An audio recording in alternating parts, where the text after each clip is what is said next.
तर तिकडे माजी आरोग्यमंत्री तानाजी सावंत यांचा मुलगा रात्री सुखरूप परतलाय। मुलगा न सांगताच गेल्यावर तानाजी सावंत यांनी मुख्यमंत्री, उपमुख्यमंत्री, केंद्रीय मंत्री मुरलीधर मोहोळ या सगळ्यांना फोन लावून यंत्रणा सतर्क झाली। तानाजी सावंत यांचा मुलगा त्यांच्या 2 मित्रांसोबत बँकॉकला निघाल्याची माहिती मिळाली। 68 लाख रुपये खर्चून तानाजी सावंत यांचा मुलगा बँकॉकला निघाला होता अशी माहिती आहे। हे विमान अंदमान निकोबार पर्यंत गेलेलं होतं। हे विमान चेन्नईला लँड केलं आणि तिथून पुण्याला बोलवण्यात आलं। रात्री 9 वाजण्याच्या दरम्यान ऋषिराज सावंत हा पुण्यात दाखल झालाय। त्याच्यासोबत त्याचे 2 मित्रही होते।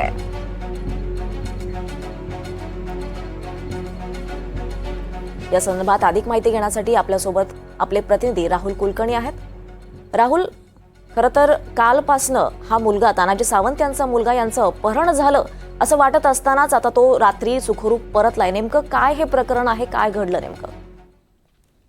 जसं सुषमा अंधारे आणि जितेंद्र आव्हाड यांनी म्हटलंय की हा मिसयूज ऑफ पॉवर आहे।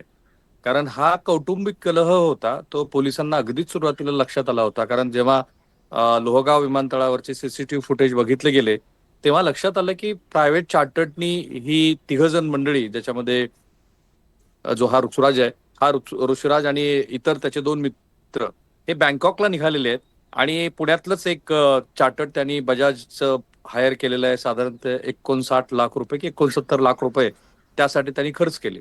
आता सुरुवातीला तानाजी सावंत यांना असं वाटलं, असं म्हणतात की हा आपल्या मुलाच्या अपहरणाचा प्रयत्न आहे आणि मग पोलीस कंट्रोल रूमला या संदर्भातली तक्रार गेली। पोलिसांची यंत्रणा हल्ली आणि पोलिसांनी तातडीनं शहरामध्ये नाकेबंदी केली, सीसीटीव्ही फुटेजेस बघितले आणि लगेच स्पष्ट झालं की हा मुलगा आपल्या इतर 2 मित्रांसह कुठेतरी निघालेला आहे। आता हे जेव्हा लक्षात आलं तेव्हा मग तानाजी सावंत यांनी मुख्यमंत्री, उपमुख्यमंत्री, आपल्या देशाचे राज्यमंत्री असलेले सिव्हिल एव्हिएशनचे मुरलीधर मोहोळ या सगळ्यांना सतर्क केलं आणि हे जे प्रायव्हेट चार्टर्ड आहे हे अंदमान निकोबार पर्यंत गेलेलं होतं। तिथून ते परत बोलवण्यात आलं आणि आपल्याला सगळ्यांना माहिती आहे की अंदमान निकोबारचा जो रूट आहे तो चेन्नई मार्गे असतो।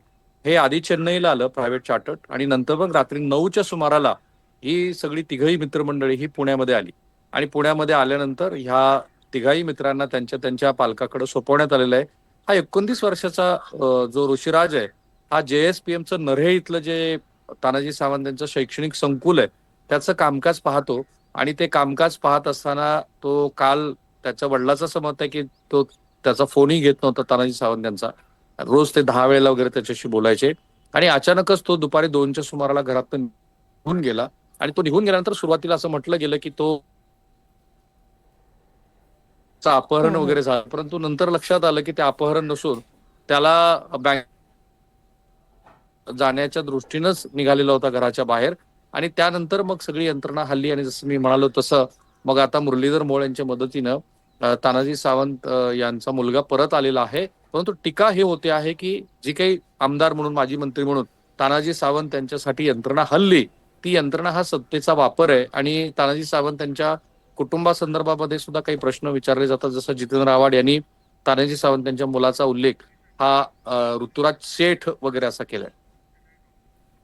नक्कीच, धन्यवाद राहुल, आपण दिलेल्या सगळ्या सविस्तर माहितीसाठी।